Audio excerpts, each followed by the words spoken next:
All right, ladies, good morning. We're going to continue in the Big Book of Alcoholics Anonymous chapter more about alcoholism, page 33, part way down. I'm going to reread that last sentence just to pick up where we left off. And if you are rejoining us, we hope that you have discussed any lurking notions and reservations with your sponsor or temporary sponsor before we go on from here. If we are planning to stop drinking, there must be no reservation of any kind, nor any lurking notion that someday we will be immune to alcohol. Young people may be encouraged by this man's experience to think that they can stop as he did on their own willpower. We doubt if many of them can do it, because none will really want to stop. And hardly one of them, because of the peculiar mental twist already acquired, will find he can win out. Several of our crowd, men of 30 or less, had been drinking only a few years, but they found themselves as helpless as those who had been drinking 20 years. To be gravely affected, one does not necessarily have to drink for a long time, nor take the quantities some of us have. This is particularly true of women. Potential female alcoholics often turn into the real thing and are gone beyond recall in a few years. Certain drinkers who would be greatly insulted if called alcoholics are astonished at their inability to stop. We, who are familiar with the symptoms, see large numbers of potential alcoholics among young people everywhere, but try and get them to see it. As we look back, we feel we had gone on drinking many years beyond the point where we could quit on our own willpower. If anyone questions whether he has entered this dangerous area, let him try leaving liquor alone for 1 year. If he is a real alcoholic and very far advanced, there is scant chance of success. In the early days of our drinking, we occasionally remained sober for a year or more, becoming serious drinkers again later. Though you may be able to stop for a considerable period, you may yet be a potential alcoholic. We think few, to whom this book will appeal, can stay dry anything like a year.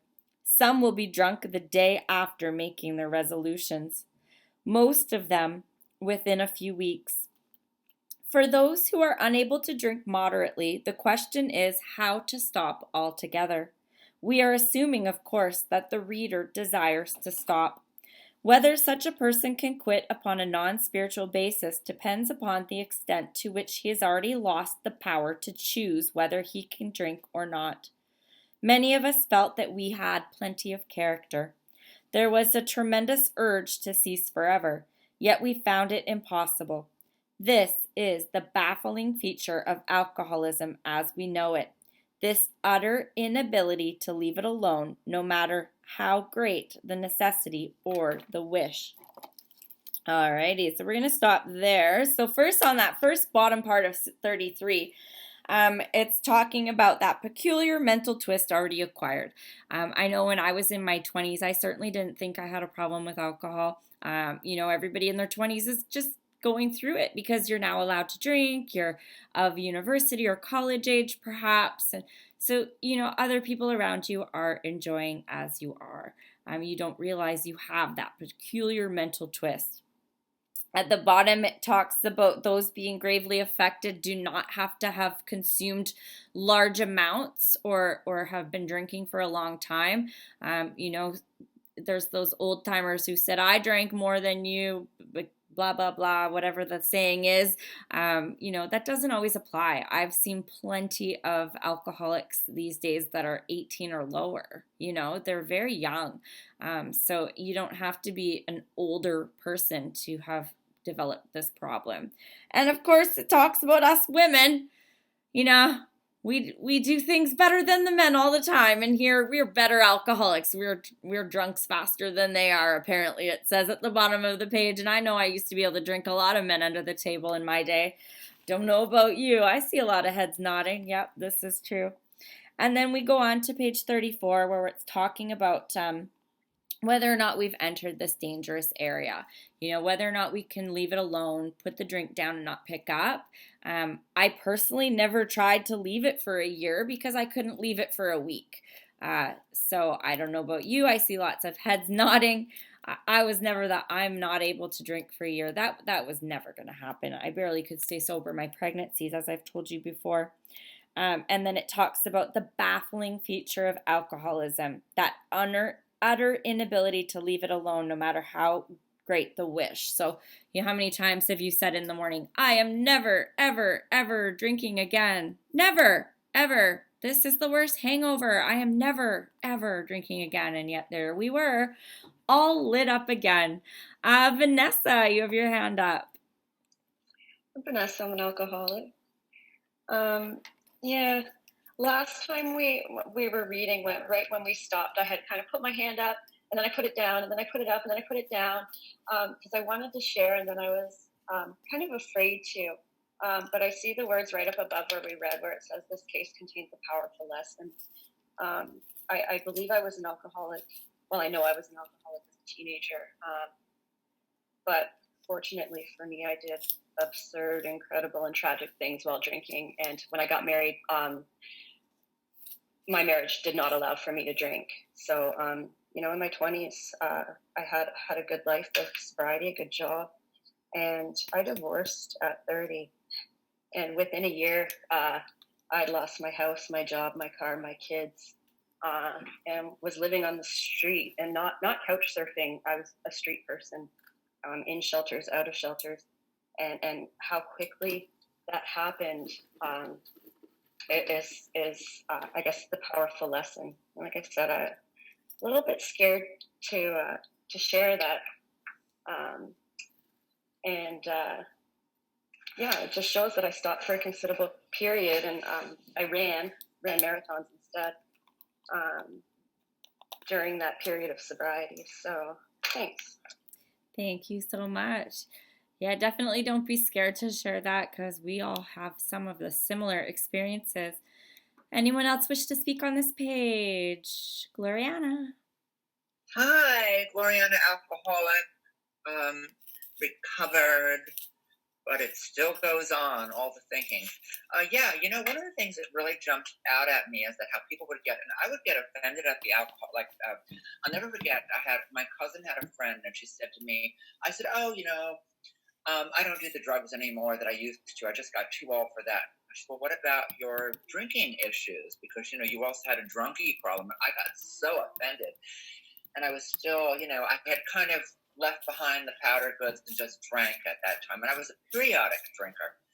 And I said, well, that's not fair. You only saw me at parties. How could you say that? And, it was how twisted I was, because when I drank, I would get so weird. And one of the things I just want to point out is, as we look back, we've gone on drinking for many years beyond that point where we could quit of our own willpower. And eventually, I was a periodic drinker, a binge drinker. So if you want to call it binge. And then I go through very dry, angry, terse periods. And I didn't understand the disease of alcoholism. And I was always in this tug of war my whole entire life with it, from the time I was very young, trying to defy the odds because I knew it was in the family. And, I realized I was told a long time ago, if you have a problem every time you drink, chances are you do have a drinking problem. And it's one of those diseases where we have to diagnose ourselves. So anyway, that's what jumped out at me. And thank you. Thank you so much. Thank you so much. Raven. I'm Raven. I'm an alcoholic. Yeah. It says, we who are familiar with the symptoms see large numbers of potential alcoholics among people everywhere, but try to get them to see it. And then at the bottom, it's got that little star, and where it says about 1/5 of AAs were 30 and under. It just really stands out for me because I was born with fetal alcohol effects, and my adoptive parents always warned me before I even got involved with liquor to be careful. It runs in the family, so just if you plan on drinking, watch how much you consume. But I loved it right away. I couldn't not consume enough of it. So yeah, that's all I got to share. Thank you, Raven. Janice? Hi, I just screwed up the camera. I'm trying to, I have a friend joining me today. What did I just do with the camera? There you go. Oh, Hit can there you see? to return. Oh, But now where are we? where are we? Hey, ma'am, I'm introducing a friend, Darlene, when I can get us on here. What are we You looking at? reversed it. Yeah. There we go. Sorry. Hi, I'm This is Darlene. I'm an alcoholic. I just got out of St. Charles Rehab here on Long Island, New York. And I was in the rehab for 28 days and in the emergency room and the detox for 4 days. I went on a little bender and I was drinking off and on. Yeah, I could not do like this story says. I could not stop. I would say I wanted to stop. I did want to stop, but I couldn't stop. And so I needed to go in and I needed to have that separation. And I just got home today, and luckily my friend Janice here is helping me out with the Zoom meetings so I can get used to being in them and meeting with ladies. And I guess I'll eventually go to other meetings too. Wearing the mask because I was in the hospital. And even though I wasn't on the floor, the unit that had the virus, I was still in the hospital. So for a little while, I'm going to be careful. I don't want to infect anybody else. I'm sorry, I gotta cut you off, love, just because we are speaking on the page today. This is a big book study, so we're super, super glad you're here, and we hope you hear something awesome. Marianne? Hi, my name's Marianne. I'm an alcoholic. I had this part where it says, particularly true for women, potential female alcoholics often turn into the real thing and are gone beyond recall in a few years. That was me.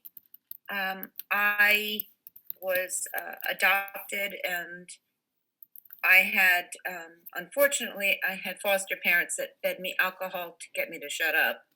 But I didn't know that until later on in years. But I only started drinking when I was 38. And by the end, within 2 years, I was, at my breaking point back then, and, losing my children and everything else. So, yes, alcohol can take us down very, very, very quickly. And, and at that point, it was impossible for me to stop. And then somebody had recommended AA, and that was my saving grace. So thank you for letting me share. Thank you so much. Starnita?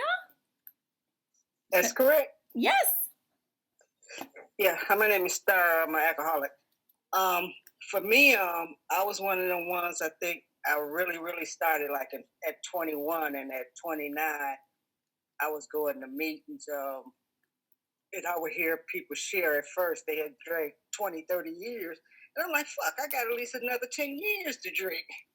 But I didn't go back out then, but I realized I had drank fast and hard. So I might have not drank as long as they did, but whew, I got there real quick. So that's all I have to say. Thank you. Thank you so much, Joanne.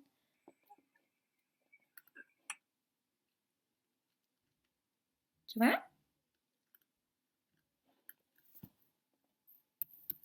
What did I do? Joanne? I'm mute. I was muted again. There All you right, go. let's try this again. I'm Joanna. I'm an alcoholic addict, and I want to talk about the peculiar mental twist. So I started drinking when I was 11. I stopped drinking when I was 23. But somewhere along the line, I crossed over physically and mentally, and I turned all my my life and my will over the care of booze and drugs wherever I could find it. And the mental twist that occurred is that it's almost like it was written inside my psyche. So even being sober for a long time, every now and then I will get these thoughts like when I'm happy, oh, pop some champagne, or on a 12-step call, with this one person for the 5th time. It was heartbreaking, and I dropped that person off at a safe station, and I was with somebody else. But I got into the car and I was so emotionally torn. The next thought was, I would like a drink. And that whole story doesn't make sense. It doesn't make sense. Why would I want to pick up a drink after just putting someone to a place to be safe because they were killing themselves from alcoholism? So that's the mental particular twist, that deep down, no matter how long you've been sober, the option, my alcoholism will always say is maybe, just maybe. And so it comes, I acknowledge it, and then I say, I need help. And I ask for help either by the person I'm with or a higher power, but I diffuse that mental twist, but it doesn't go away. It does not go away. So don't be surprised if you have drunk dreams. Don't be surprised if you get, like, oh, it's Christmas, let's pop a bottle of, oh shit, I don't drink anymore. It's because it's the particular mental twist that convinces me that I am not safe and I do not think right and correctly about alcoholism. Never will. And AA helps me to not drink a day at a time. Thank you. Thanks, Joanne. Elizabeth. I have to agree with the mental twist, but the one that really stuck out to me was the looking back and gone on drinking for many years beyond the point where we could quit of our own willpower. And it's kind of scary when you actually come to that realization that, wow, I started when I was 21 and it was fun. And then a couple of years went by and then it just progressively got worse to the point where, you needed rehab and you needed safe zones and all of that stuff. And that one really, that stuck out to me a lot. Absolutely. Julia. Hi, I'm Julia. I'm an alcoholic. It's a really big meeting. I'm nervous to share, but this part of the book always it points out to me that I wouldn't have. It talks a lot about when you're a real alcoholic, like are you able to stop? Could you have stopped? And it talks about men of 30 or less that haven't been able to, that maybe could stop on their own willpower, but it talks about when it talks about that mental twist, it says we doubt if any of them can do it because none of them will really want to stop. And I know that at the end of my drinking, I couldn't stop drinking. There was no possible way to stop. I thought that I could. I isolated myself. I like in the middle of nowhere with no ability to drive and still managed to get things to drink, whether they would get me drunk or not, whether it was something like extracts or mouthwash or anything like that. And that scared me. And I wouldn't have, but early on in my drinking, I wouldn't have known to try to stop because I liked it too much. I immediately drank like an alcoholic. I drank until there was nothing left to drink. But at the time, it didn't even occur to me to try to stop because I hadn't gotten to the point where I'd lost enough to want to stop. So maybe I could have when I first started drinking, but like it says, I wouldn't have known to try. By the time I realized I needed to try, it was too late. Thanks for passing. Thank you so much. Marianne. Hi, I'm Marianne, alcoholic. The part on page 34 where it says, for those who are unable to drink moderately. The question is how to stop altogether, assuming the reader desires to stop. When I realized I was unable to drink moderately, I really didn't want to stop. I had the notion that I probably should. I was going to Al-Anon because I had a 17-year-old who was a flaming mess with drugs and alcohol, and I was trying to cure him. And somewhere along the line, I got him into a treatment program, and in the family where they experienced, the alcoholic counselors at his rehab confronted me and said they thought I needed AA as well. And I knew they were right. I knew I needed to stop. I had been worried about the progression that I saw in myself from a social drinker to someone who could not drink socially moderately anymore, who just wanted to get home from work every day and start drinking. And that was kind of in conflict with trying to get my son sober and have a sober house for him to live in. So I knew that, but I really didn't think I was going to be able to not drink until I was at his rehab and had to do it for a few days, and then got confronted and grasped onto the first step. And I did that, and I didn't realize till we were reading this chapter the other day and Wednesday and today that some of what I did was drinking for my son's sake. I stopped drinking for my son's sake. So when he went out after 2 years, I had this period of time where I had to decide that I was a real alcoholic or not. And I knew I was, but it's like I had to reaffirm it. I had to leave the reservation behind that I was doing this for him, even though I know I needed it as a primary program. So, I identify a lot with this. And, I identify with the progression of the disease in this chapter more than I did with the ones before this. Thanks for letting me share. Thank you so much. I had a similar experience when my partner relapsed at our 1 year. I was on a plane to Palm Springs for a reset weekend, and I'm like, wait a minute, I don't want to drink. We'll do a couple more. Leslie. Hi, Leslie, alcoholic. Well, the one thing that I was thinking of is certain drinkers who would be greatly insulted if called alcoholics are astonished at their inability to stop. I worked at a liquor store and with a friend of mine, and we were talking about this fella who, hardcore drinker, alcoholic.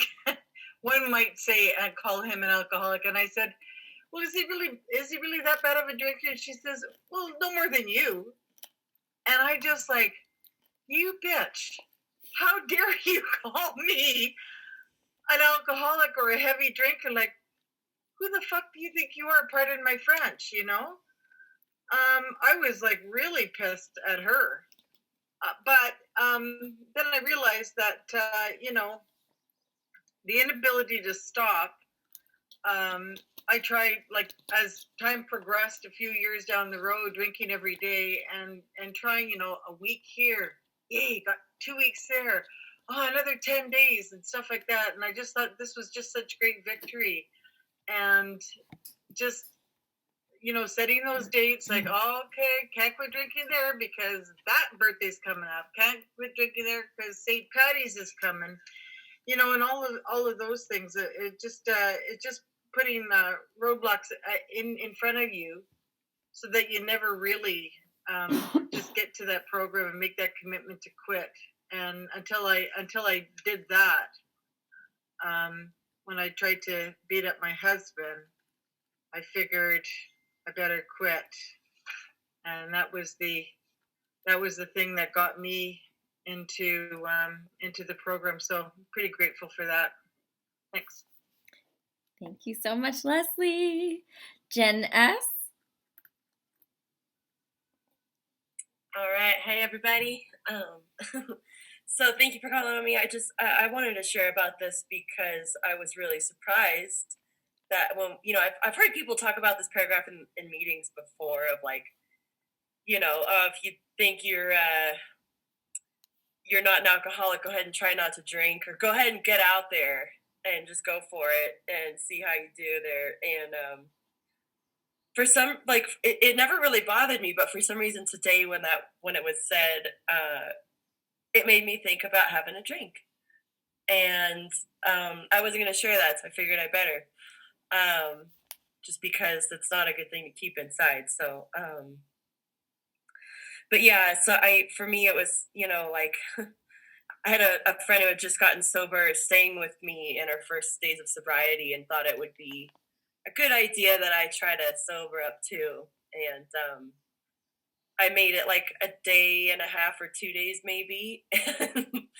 But it was more like a notion of like, an interesting idea, not a serious commitment to not drink. And yeah, so it's about so that's, yeah, I didn't go to AA like, oh shoot, I tried to stop and I couldn't. I went to AA a week and a half later when I smashed my truck into a tree, and realized that, not only can I not just stop out of, wanting to, but I also cannot control how much I take. And to the detriment of, my truck, thank God it was nothing else that I smashed. But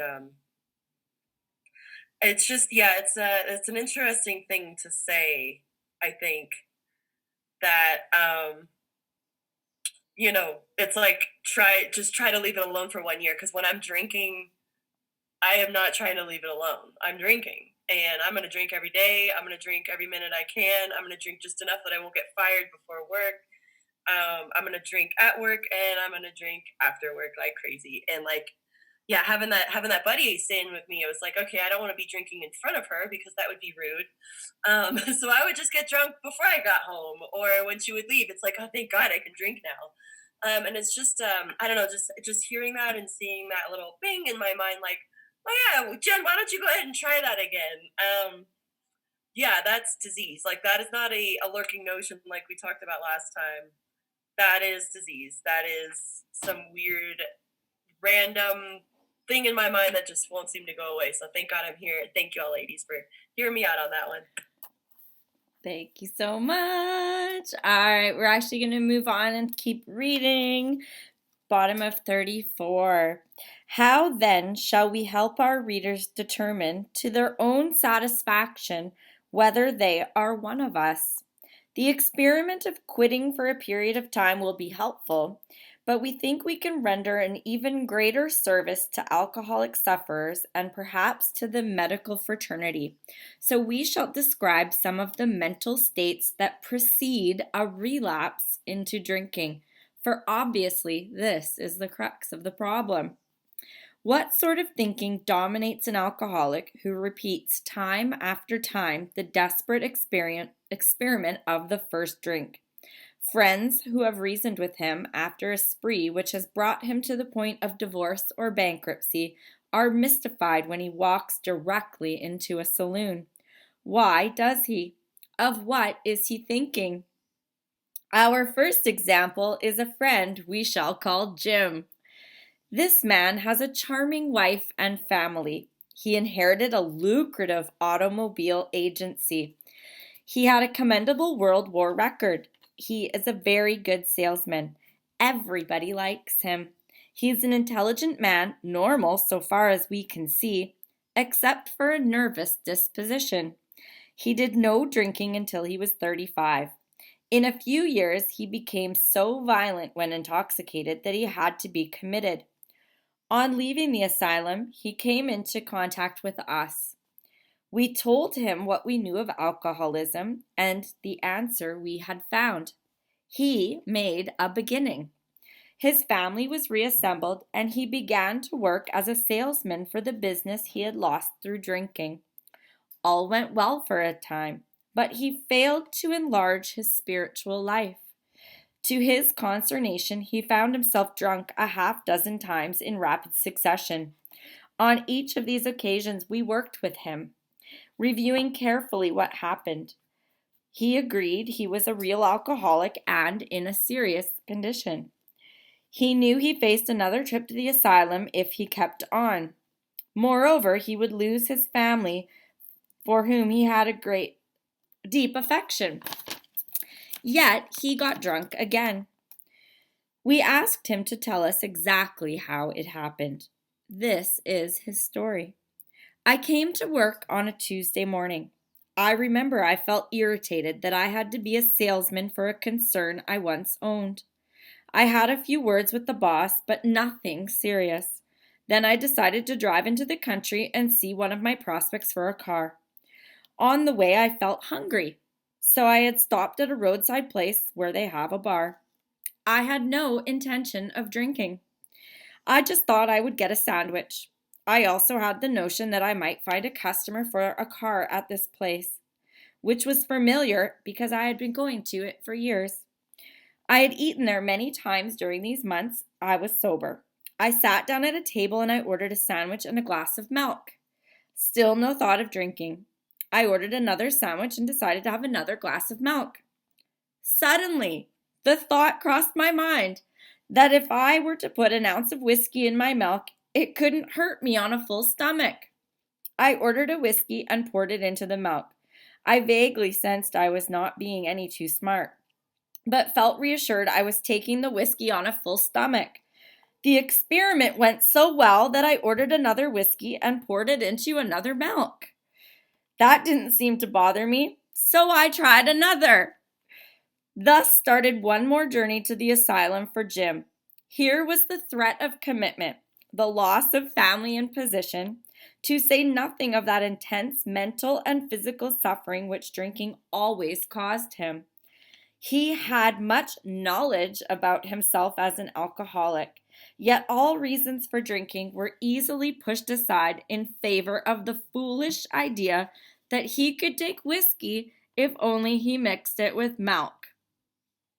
All right, let's chat about our friend Jim and his milk, whiskey, and a sandwich. I always like to point out a whole bunch of stuff, and let's do a little bit of Jim's inventory here and take a look at what happened to Jim. Jim sounds great in that first paragraph. Everything seems great, but there's a little bit of some clues in there. He's got a bit of a nervous disposition, which kind of gives me a hint that there's something going on. And then he's got this commendable World War record. And we heard from Bill's story earlier that Bill had this commendable World War record, which gave him a little bit of a chip on his shoulder. Then we get down into the bottom where when he met them, we told him what we knew about alcoholism, and he made a beginning. Now, we've heard that term made a beginning a few times already, and that means he's made a beginning by doing this process that we're doing right now. This is only a beginning. We've heard this before. But then it tells us what it tells us on page 15, which I always point out. Once we've made our beginning, we need to continue to grow spiritually by work and self-sacrifice with others, which is found on page 15. And it says here, he failed to enlarge his spiritual life. So he's made his beginning, he's done a bit of the program of action, but yet he's not worked with others and he's not done any of that self-sacrifice, and that's how he did not enlarge his spiritual life. So then he got drunk a few dozen times, so he's come back. He's left and come back. So he's relapsed and come back, and it says we've worked with him on these occasions, carefully reviewing what has happened. So he's done that little mini inventory with his sponsorship team each time, and yet he still kept relapsing, so there's a piece missing. So then we see here he's got this, he knows he's going to lose his family for whom he has a deep affection. So he's got that fear. Fear's a good solution. We heard in Bill's story how fear worked out. And then we flip the page, and in this chapter, I see lots of different red flags. First, he's irritated. We've all heard that term, restless, irritable, discontent. So here he's irritated. And then he doesn't like being a salesman at the concern he once owned. So he's got a teeny tiny bit of ego showing there, just a smidge. And then he's had a few words with the boss. Oh, there he's a little discontent. And then he's decided to drive to the country, so he's restless. I'm not staying here and listening to you. I'm out of here. Off he goes. So he's restless, irritable, and discontent. And then he's hungry. We've all heard HALT. Hungry, angry, lonely, tired. So he's got a little bit of some red flags going on. And then, of course, he's looking for a different solution by trying to find a customer at this place. You know, something different's going to happen. He's been to this restaurant many times, but today I'm going to find a customer. And then all of a sudden, suddenly he has this brilliant idea that he can put whiskey in his milk. Suddenly, I just thought this was going to be different this time. There is one of those bizarre mental blank spots that our friend Joanne was talking about. And you know, and he goes and does it a few times. The experiment went so well, let's try it again. I love Jim. This guy is fantastic. Dottie, what else you got in there? Well, again, Kim, you and I have a lot of the same things. Throughout my book, I have certain things underlined, right? And, you know, thinking dominates. That's the mental aspect of what we're doing. And then the next paragraph, it's the first example. You know, he's starting to show a low bottom, right? And then you mentioned nervous disposition, which is anxiety. And, you know, as we go down, right, in the next paragraph, we knew of alcoholism, right? So he knew of the first step, as Kim shared. You know, he failed to enlarge his spiritual life. In other words, he just didn't do the steps. He just, you know, he was like, yeah, I'm here. I know about it. It's okay. You know, and then he had that, you know, he had the knowledge of what would happen if he picked up a drink. You know, self-knowledge avails us nothing. And then on the next page, you know, he writes, I came to work on Tuesday morning. What the hell happened to Monday morning? Where'd Monday go? You know, how many of us had no Monday in our week? You know, so it was just kind of funny. You know, and then you know how his thinking becomes delusional, and you know, and all that in the italic writing. That is one mental obsession he has about the alcohol, and you know, my dad had a girlfriend or a lady friend when I was a kid, and she used to drink scotch and milk, and I used to stand there and look as they made this drink, and I went like this. I had that face of ew because just the thought of scotch and milk, just yeah, now doers and 2%, let's go for it. And you know, and she would have not one, not two, not three. You know, when I was like 13 when I was seeing this, I was like, ooh, that's really gross. You know, and then you know it finishes off on page 37. You know, insanity is what it insanity is what we tell ourselves, like it's okay, we can have that whiskey with milk, you know, because it worked before. And then it's just a total mental obsession of the over willpower to just pick up that drink. You know, when we're left to our own devices, we are doomed. And yeah, poor Jim. Poor Jim lost every Monday of the week. You know, next thing you know, it's Tuesday. I feel bad for that guy. Poor Jim. That's all I got.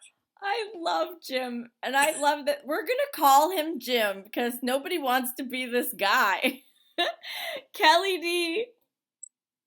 Hi, my name is Kelly. I'm an alcoholic. Thank you so much for your service. I really do enjoy getting to this meeting. You know, Jim, my sponsor told me was actually Ralph F.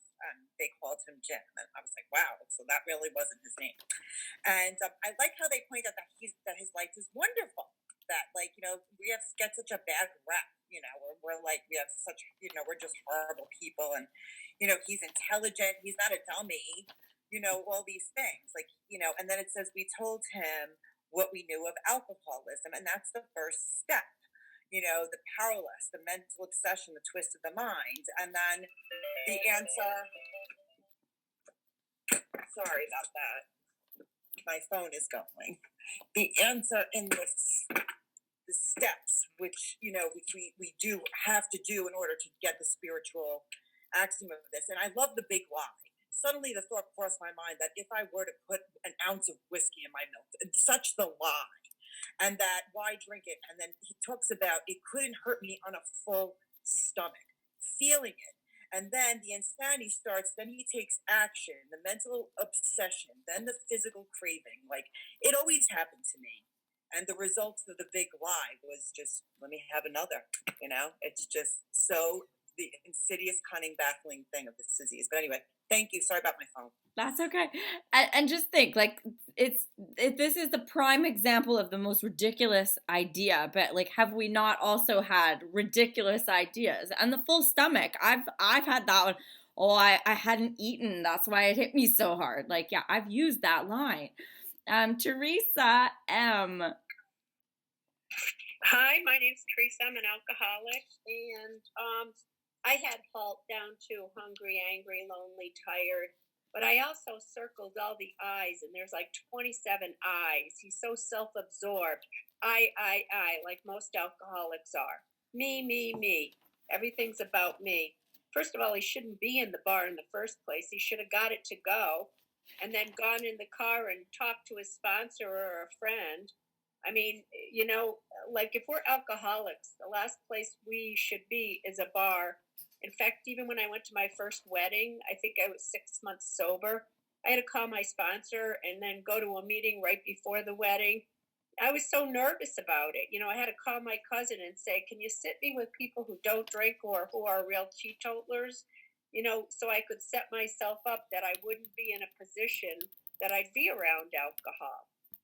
So you have to you have to pre-plan everything when you're an alcoholic. You can't get yourself in a situation, you know, you can't get out of. Always leave yourself an out. I used to teach driving. My dad owned a driving school.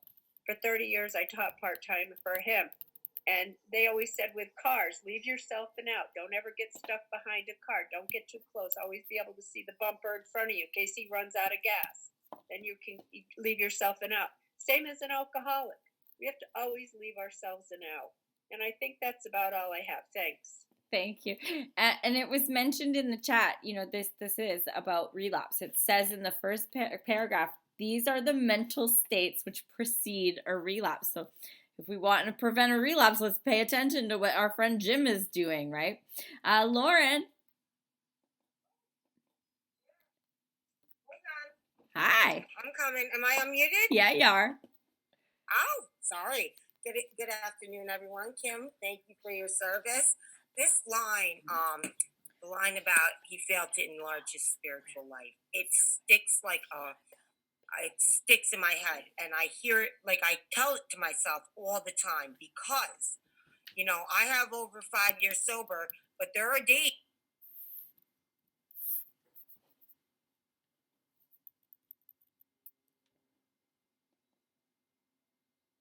Oh, am I unmuted now? Yeah. Can you hear me? Yeah. Okay. I might as well be drunk, you know, and then I realize, why am I like this? Because I'm not working on my spiritual connection to my higher power. I'm not connected. I think this is so funny because for me, this is what I tried to do. I go out to eat. I'm like, I'm not drinking tonight. I'd have like 3 months sober. I'm just going to the bar to get a salad, right? I'm not drinking. And guess what? The thought pops in, well, a glass of wine won't be so bad because I drink martinis. So, you know, it won't be so bad. And here I am trying to control my alcoholism with alcohol because there's alcohol in wine. So, you know, here I am trying to say, oh, I'll just have this. And guess what? Every single time it turned into a shit show. And so for me, this also reminds me, at certain times, the alcoholic will not have a mental defense against the first drink. And that is where it's only me and God right there. And I need to pray to my higher power or, you know, pray to my higher power, God, to relieve me of, you know, this obsession to drink. Like the woman before me said, I have no business in a bar. You know, 5 years sober, there are plenty of restaurants without a bar. Or, like someone else said, there's takeout. Why tempt myself when I don't need to? You know, and that's what he did. He tempted himself. Oh, he'd been there plenty of times before. Well, you keep going into a barbershop, guess what? You're going to get a haircut, right? And, you know, that's what he did. And to this day, if I don't need to go into a place where there's alcohol, I do not. Because why? You know, I'm so pleased with my sobriety. I worked so hard for this. And, you know, obviously he wasn't working a program of recovery because he would not have picked up. And number one, he wouldn't have even gone to a place with the ball. So that's all I got. Thanks, everyone, for letting me share. Thank you Lauren. again, Kim. Bye-bye. Jenny D. Hi. Thank you. Thanks, Kim. I'm Jenny. I'm alcoholic. I love Jim or Ralph or whatever AKA he's going on this time, because he's just such a good example of what the hell happened. What the hell happened? And he reminds me of when I went on a quest. Since the first day I came to AA, I never had a drink. I did have a few strange mental blank spots where it seemed like a good idea, but something always stepped in, so I never had the experience of actually picking up a drink. So I went on a quest asking people what happened, like people that seemed like they were doing good. The next thing you know, they're coming back, and I'd go, what happened right before you drank? And the answer was always different answers, but they all boiled down to, I got no idea. I got no idea. And I realized it's insanity. That's the only answer. It's insanity that they would pick up that drink, which brings me back to he failed to enlarge his spiritual condition. Step 2. Step 2 looks after that insanity. For me, drinking, everything looks after the insanity. And that's basically what this kind of answers for me. I stopped asking people a long time ago, what did you think right before you drank? Because I never got an answer that made sense, because it's insanity. That's all it is. Okay, that's it. Thank you, Kim. You're welcome. Yeah, it's that peculiar mental twist, that mental blank spot, the obsession. And there's always a few other things that they say when you hear them come back at meetings. That's my number one thing I take out of meetings, is I listen when the person coming back tells what they happened. Joanne? Yeah, I'm Joanne. I'm an alcoholic addict. And talking about people that, about Jim, is two things. One is self-will, and also, if you work the 12 steps of recovery, in the 12th step, it says having a spiritual awakening as the result of these steps. It's not just you and your relationship to the higher power, it's you and to yourself.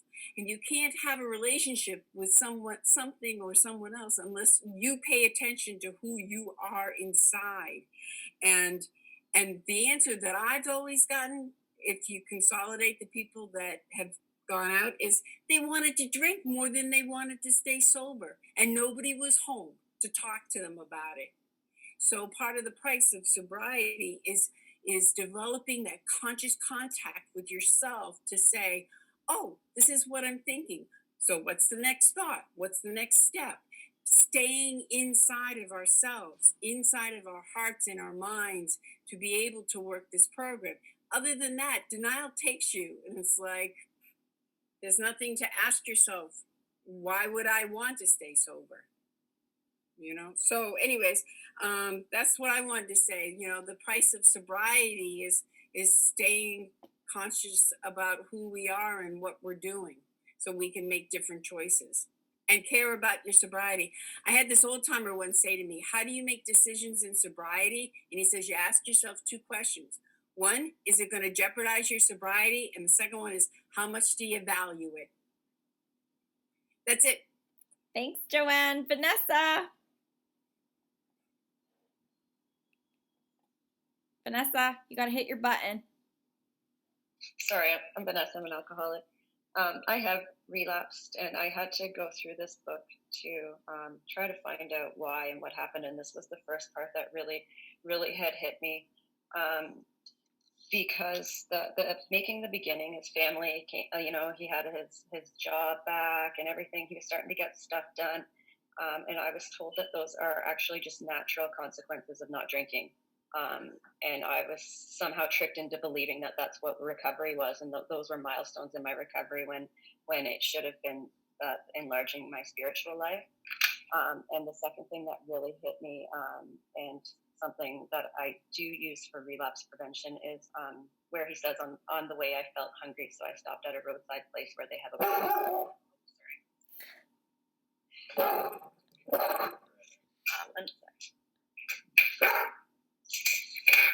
and that's what they call like a seemingly irrelevant decision, something that I, taking one way home knowing that I'm going past the bar, or I can see something. So I'll just leave it there. I love the dog participation we get. It's fantastic. Deb M. Hi, I'm Deb, and I'm an alcoholic. Thank you, Kim. Thank you, everybody. I hear a lot of good stuff on here. What keeps coming to mind as we read this is that what I was told, and it's been true for me, and I've seen it, that there's going to come a time in your sobriety that the only thing between you and a drink is God. And I've lived it. I was married, and we were both sober, and sober house, jobs, car, fence, the whole bit, kids, 2 kids, and he didn't stay sober. And that, more than anything, made me see that I'm not immune, because I really thought I kind of had graduated. Look at me. I've, married, kids, the whole, and he did get sober again, which is good, but it brought back to me just how close, like, why him? Why not me? Or why, I have just today, and other than that, sober living experiences, but I have to remain teachable, and I have to remember whatever I put before my sobriety, I will lose. And I didn't come in here and stay sober. I had to lose custody of my daughter for me to become willing. And, I had a sponsor say, well, maybe you wouldn't have gotten sober. And you know what? Maybe I wouldn't have. But I am, and I've been able to stay sober because I want to remain that dot in the middle. And thank you. I hear such good stuff on this meeting. Thank you. Thank you so much, Deb. Allison.